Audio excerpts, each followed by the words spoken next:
There's some random poop lying on my ground here. You know what? You need to keep your garden clean. This is not nice. Seriously. So, get away. Roll down the hill as fast as you can. Right.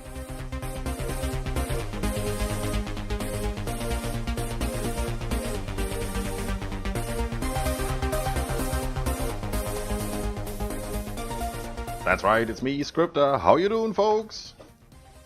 I'm doing great. We're back with another episode of ARK Survival Evolved. And as you can see, between episodes I've done a little bit of building. Shall we have a look? Of course we shall. That's why we're here, right? So, our creatures are still doing fine. Everybody's here.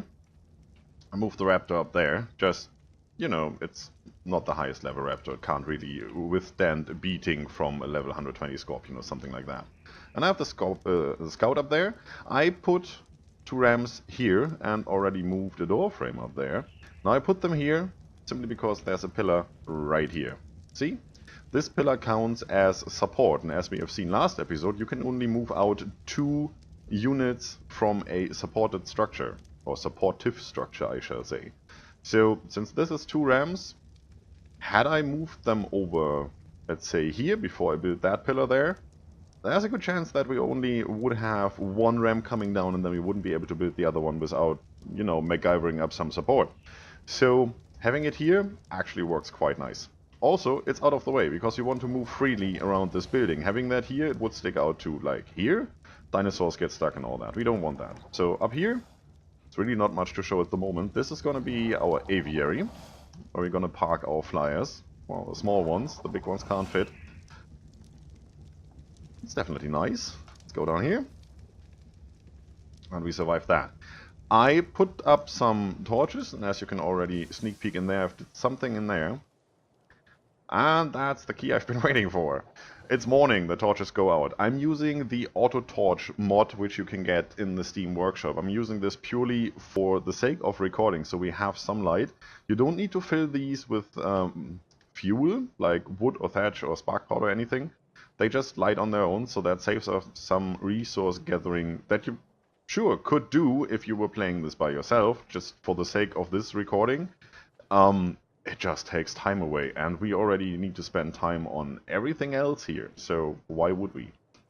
And it's already light up, so it gives us the right feel without, you know, fiddling with gamma settings and all of that. I put a water tank down here. Now that's a little bit fiddly to do because you need to put the pipe first, so I put a straight pipe going that way. Then I attached this pipe, this, what's it called? Diagonal stone water pipe, going in there, and there's a tap on the inside. So whenever it rains, this tank will fill up. There's already some water in there. I placed the tank on this corner and then demolished that pipe just because we don't need it. I could have put a tap on there. It's just a little bit high off the ground, so you would have to jump all the time to get on that. And since we're going inside anyway when we want to do stuff, fits nicely, eh? Already full on water, but just for the sake of an argument. Thank you very much. Fresh, cold rainwater.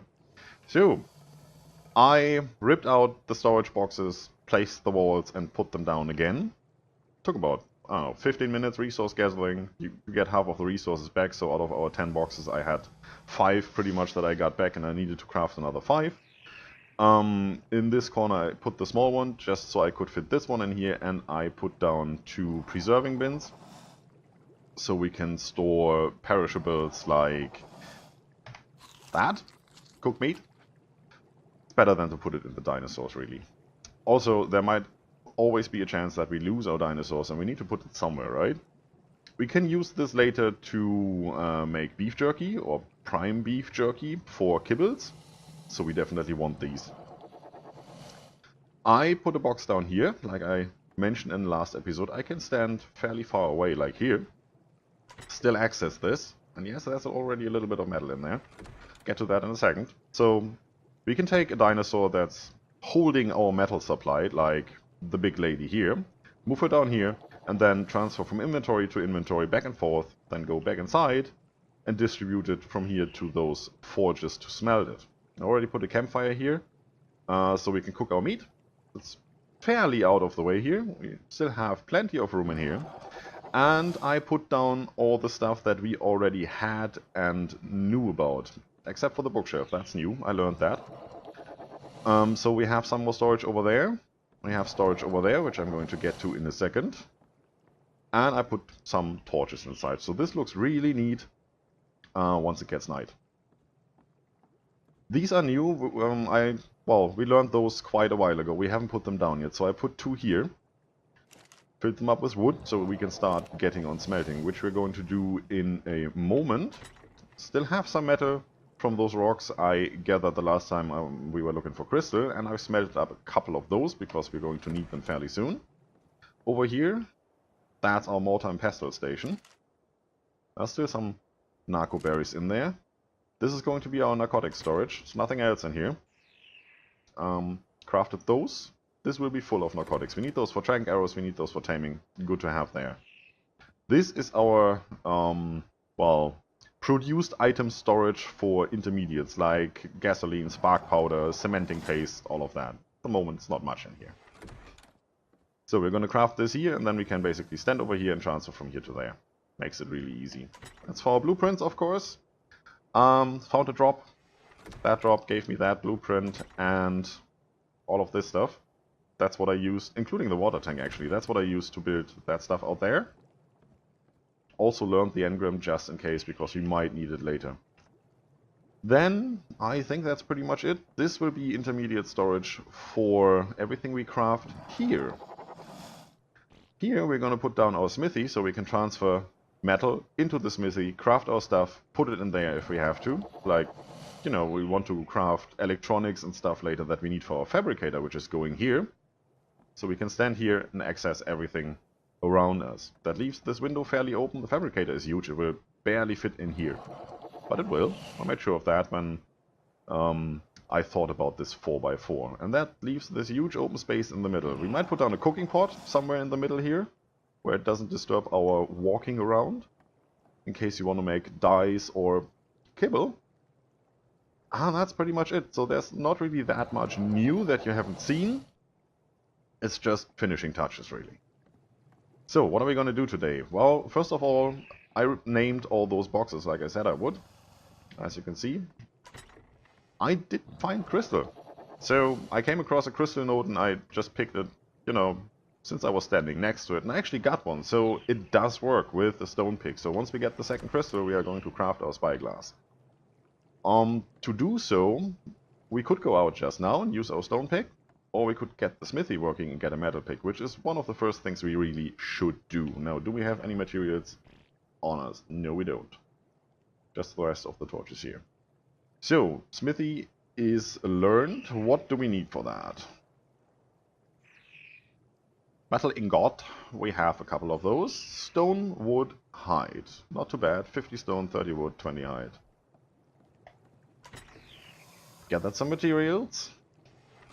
Our daily task. Go out and make sure this is about half full, if not full. I didn't do all of it yet, but we're getting there. So what else? 50 stone, 5 metal.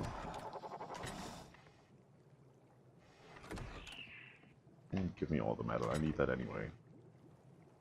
Thank you. There you go.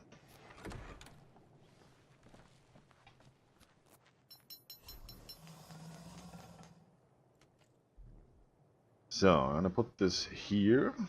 Is that straight? Oh, it's right about straight. And crouch. Now, can I get this a little bit closer, please? A little bit more.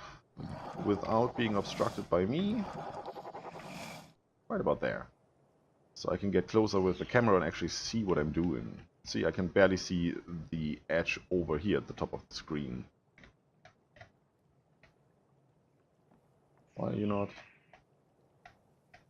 That's the problem with the smithy. You need to have ample room around it. I can walk this way fairly, well, quite a bit. This way, also quite a bit, but this way doesn't really work. So I could turn this in a 90-degree angle and put that here. I would definitely save space when it comes to how close you can put it to the wall. But I think for what we have planned here, that's actually quite fine. We're going to put this as close to this storage box as we can. That's good. So we can get in between here. That still works. And when the fabricator is here, we will be standing right about here. And as you can see, I can access that box, the smithy, and the fabricator at the same time. And I can stand here, right in between those, and transfer metal over there. Why do I want to do that? Well, it's easy. If you look at our weight, we have 300 weight. We can hold more than 300 weight when we transfer metal or other stuff into our inventory. It's just you can't move then. So standing where you can access input and output at the same time, and you just act as a transfer station, let's call it a transport belt, that works quite well. That's what you really, really want to do. We could have put a storage box, one of the large ones, right in front of this window, and then you could be, or we would be able to access it from the outside, transfer into the back of that storage box, go inside and transfer back out from here. That also works. It's quite a nice trick. Only thing you have to keep in mind, if you're playing PvE, everybody else will be able to access that storage box as well. Or at least destroy it from the outside. You don't really want that, right? There's some random poop lying on my ground here. You know what? You need to keep your garden clean. This is not nice. Seriously. So, get away. Roll down the hill as fast as you can. Right. Nobody's listening to me. What did I just say? You too. Just forget about it. So, first things first. We can't write that one yet. Can we actually make that saddle for you yet? Did we learn that? What are you? Dodicrus. Yes, we can. We need to do that in the smithy. Perfect. For starters, I show you a trick. Come here.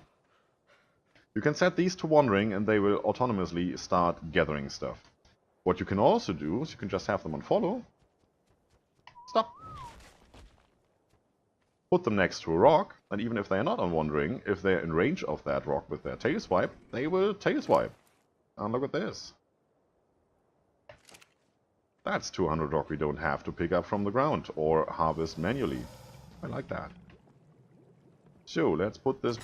No, not there. One more. Let's put this back where it belongs. Make this a real stack. I like to have this one on top, so I see that we have an unfinished stack, basically. So, all the metal in there. We definitely wouldn't hide, so we can put that in there. For whatever reason, all these tools are under melee weapons. We need a lot of metal for that, so we need to go and get some. It's only one metal ingot here. We want a pick. And it's 8 here. We do want that. And that's pretty much all metal supply gone. Well, at least that's what we have smelted so far. Go down here. And you down here. Now, you and you are not welcome here. And we upped our game. Now we can actually go and get crystal from every crystal node. We can get metal from every metal node. And we have a higher chance of getting metal from random stones. Especially those that are placed in the water, which have a higher metal, well, spawning rate, I should say, or chance. The next thing we want is the pike to defend ourselves. We need 10. We have 5 metal ingots. We don't need any raw metal as far as I know. We already got the table, that needs some raw metal. And we have the feeding trough that needs some raw metal. The next thing we need is the fabricator, which needs ingots, I think. We already do that? No, we can't. We have some engram points available to us. Level 40. Well, we're level 39. We're getting there. One step at a time. So, that's done. Let's do some stuff. What are we going to do today? Well, I do want to fence in this area. So we're safe. We have quite a bit of material available to us, but what we don't have is metal. So we need to venture over there and get some. Now, the easiest way to get there is using our flyer. It just can't take that much weight. That guy is too slow. That guy is too slow. And we need to be level 60 to take you for a spin. So, metal currently is a manual thing. We have 300 weight, we can carry a bit. We might want to do that. There's a metal node up there. Right in there. We can get that for starters. And there's always metal in the snow biome. Not necessarily down there, but over there. No issue. So, what's our situation like? That's good, I take you. Usually I take everything but one, so I have this slot reserved for more spoiled meat. Now I will have to go down here because it will spawn at the end of the queue. Yeah, well, for the moment that's enough. Let's do some work here.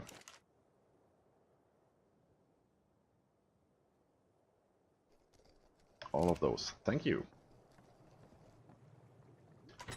We're gonna take you, put you in here, get you started.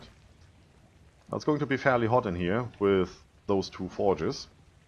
So that is something you want to do while you're out doing other tasks or when it's getting really, really cold outside. It's raining. It's good. Let's see if our water reservoir fills up. It says not irrigated. That's purely because we haven't attached this one to a water pipe that leads into the sea down there or any other kind of lake or puddle even.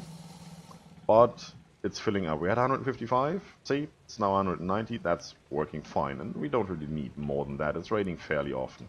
If we do need more, we can put a vertical pipe in there and place another tank on top. We can stack this up. It looks a little bit weird, but you can easily put 5, 6, 7 on those on top of each other. They do not obstruct themselves, especially since they are all connected, so even if the top one is the only one filling up, it will be passed down to the others.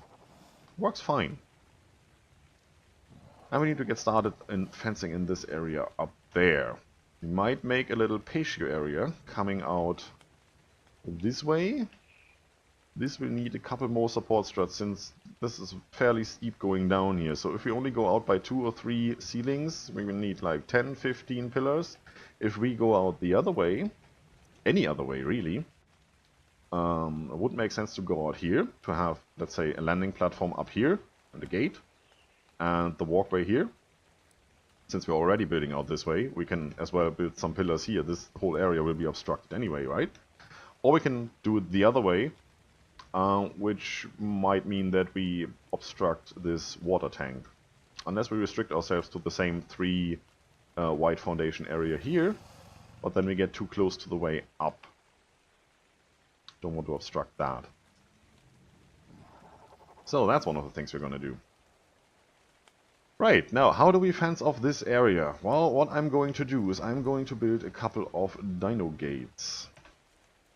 Currently only do these, the wooden ones. A good thing is, well, in general you have 2 types of gates. You have the dinosaur gates and you have the behemoth dinosaur gates, which you don't get in wood unless you use a mod. You get them in stone and you get them in metal, and the regular dinosaur gate you get in wood, stone and metal. Now, for the regular ones, the small ones, you cannot really fit any large creature through there. A mammoth, for example, would not fit. But since we're using it only as a fence and we don't really want to go through there, it doesn't really matter. These snap without having a foundation or fence foundation on the ground. These snap to each other, so you can get them fairly straight. And that's one of the things I really like, because if you have them straight and snapping to each other, if you build a structure like a box, and it snaps at one side and you snap them at the other side, you will have it the same width. They will connect when you build the front and the back, when you have the sides already done. Right? Get my meaning? Good.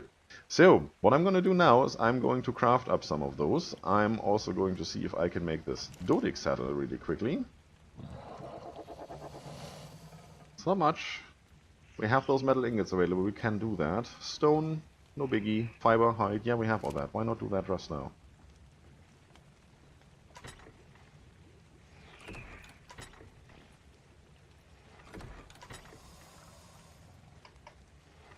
Give me 2 of those. We need stone anyway in here. I like to keep this clean and simple so we don't have to round from one crafting station to another to try and find where our supplies are. So whenever I'm done, I usually take this stuff out. But I will do this between episodes to just clean up everything and maybe prepare the next build we're going to do.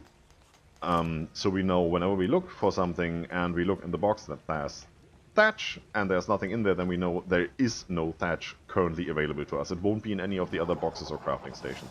Makes it easy. You can just leave it in here. I mean, there's a fairly large amount of room in here. This is better than a box. But then again, once we get into stuff where you actually need polymer or things like that, this will fill up rather quickly. So I like to have a clean and simple. And we have a level up. We're level 40. What are we going to pump? A little bit more oxygen. And now we can do the fabricator. We have barely enough points for that. And once we have that, we want to have electronics. And we want to have polymer. We're not going to get into electricity in the starter base. We're going to reserve that for the real base. So this is all, I'd say, primitive. And we're going to keep it primitive, because that makes it easy for us. We don't have to put up that much. We don't need to gather that much resources. In the end, we're going to tear this down eventually. Or we're just going to leave it here as a museum. But we're going to move out there. Now there's a lot of resources down there, especially stone and all those primitive ones. We're going to have some animals taking care of that for us. Might even fence off an area over there, like a roaming pen, where we can just gather respawning materials fairly quickly. But the base comes first. So, we have our saddle. Come here. Why do you want this, even if you don't ride it? Well, it gives you armor. Armor is protection. This takes off 25 of any bite a creature might take at it. So if you have a raptor that does, I think, around 30 damage, it won't do much damage, if any at all, to that creature. And this gives the creature more time to defend itself. Now, if we keep that standing there, and if this rock that was here before, that we harvested, is not too close to our structure there, it means it will respawn. This dino is standing just beside of that rock, so once it respawns, it will immediately crush that rock again, and just from time to time we can go here and take out some rock. Or some stone, I should say. That's nice, right? So we can get some low-level ones, just put them everywhere where there's a rock, leave them there, with or without a saddle, if we want the protection or not, and once in a while just go by and collect all that stuff. And that's pretty much what we want to do in the end. This one will be our main harvesting one, since it was a high level when we tamed. We're gonna get some low levels fairly easily. Good. There's a green drop. Green drop is good. Are we in any way encumbered? No, we're not. Gorgeous. Let's see if we want to have that green drop. And we're back. This area right here, I've cleaned it out. This is where the first row of gates is going to be. Why here? Why so close? It's easy. Look at where we're standing. Look at the icon in the lower left. Take one step. That's why. You press H, you see where we are. This is White Sky Peak, and this is the western approach. And the difference is 30 degrees Celsius. So in Fahrenheit, that's what, 40, 45? I don't know. Not doing that. So around here, right at that corner, so we don't venture into the icy area by mistake, we are going to place our gates. Let's start up here. Why not?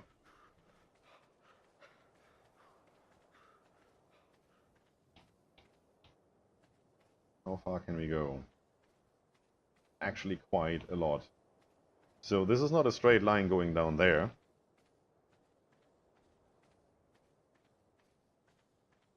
Nope, but it's definitely here. So this rock needs to go, because we are building right through it. Now let's go down here and see where this all starts here, because this is our way up. I want to have that inside of our little fenced off area. So right about here. And we're gonna go straight up there. Oh, when I jump I get into the other area. That's nice. Right, so there's a peak of rock here, which might be a good position to start. Let's take out our gate. This can go quite into that rock, which is nice. And we are going to go K-mode. Now we know we need to move back a little, because K-mode always messes up your perspective, and that's wonky. So quite a bit over there. Try that again. That is roughly the way we want to go, right? Could move it a little further.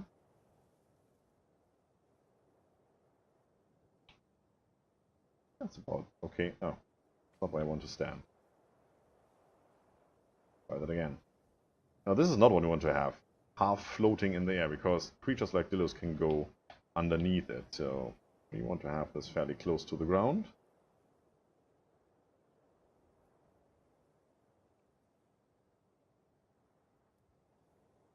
That's good. If you get the first one right, all the others will snap, so it will be perfect.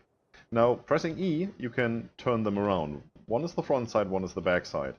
Whenever you start placing these, they will always face the same way. You're standing in front of the gate when you place this, so not inside your base, you're standing outside your base. So, I don't really care at the moment, I just want to have it facing the right way. So we're going to press E, have it go that way.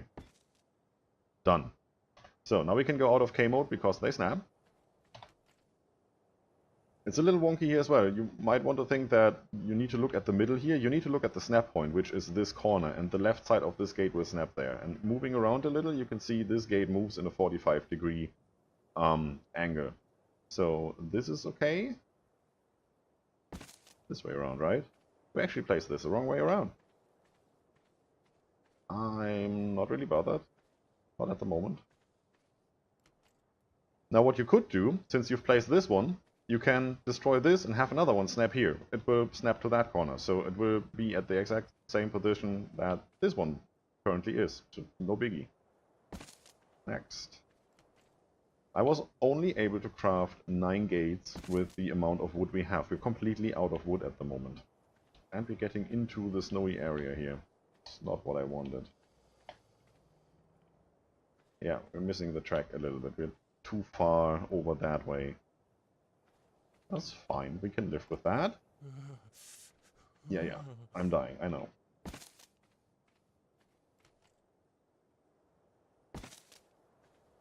We need more gates. Always need more gates. Now, it might have been an idea to start from up there, because it might have sunken these a little deeper into the ground and the next one snapping as well. Since we're now snapping to this edge, it takes this as a height reference and tries to average it with this part. So this will be as much in the ground as this will be off the ground. Get that? Not too difficult, right? If you do it the other way around, it might average differently. And that's it. How many more do we need? I guess another 9. Might put in a curve here somewhere. So we're now back in the warm area. Up until here. Oh, that's okay. Want to see if this rock actually respawns once we get rid of this. Now, just, you know, put in the doors. No need to turn these around. They are just whichever way you place the gate.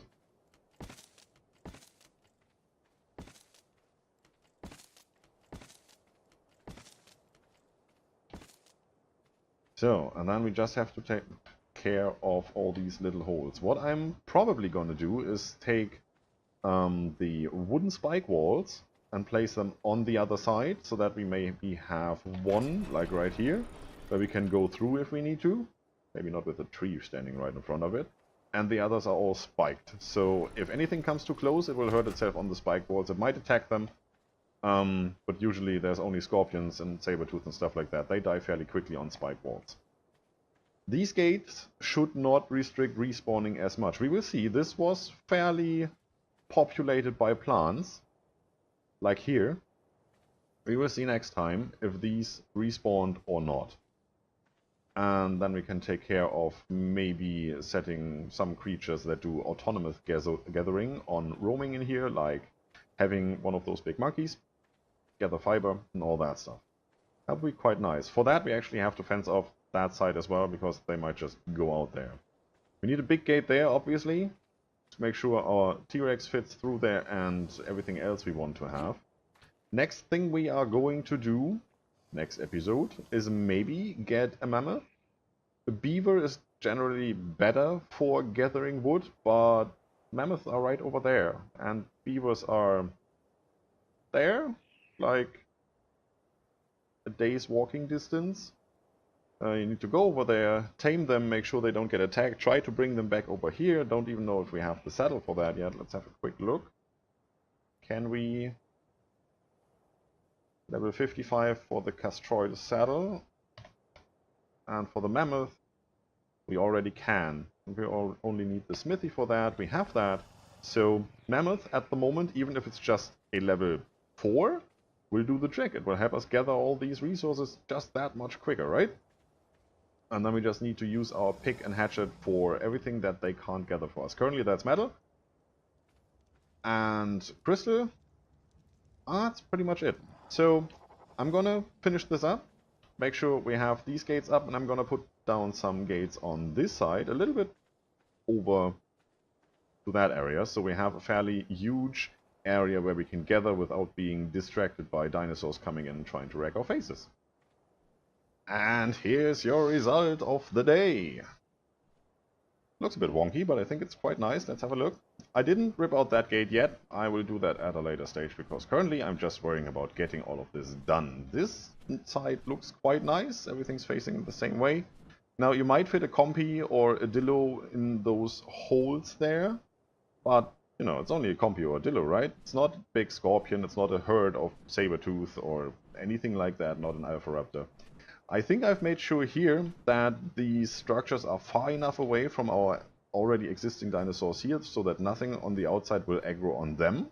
Because only if it aggroes on them, it will aggro on anything related to them, which means our structures as well. So if an alpha raptor is roaming out there or the other side, yes, it will walk alongside those gates, but it will not aggro on them just because it can. It will only do so if there's a creature that it will actually want to eat.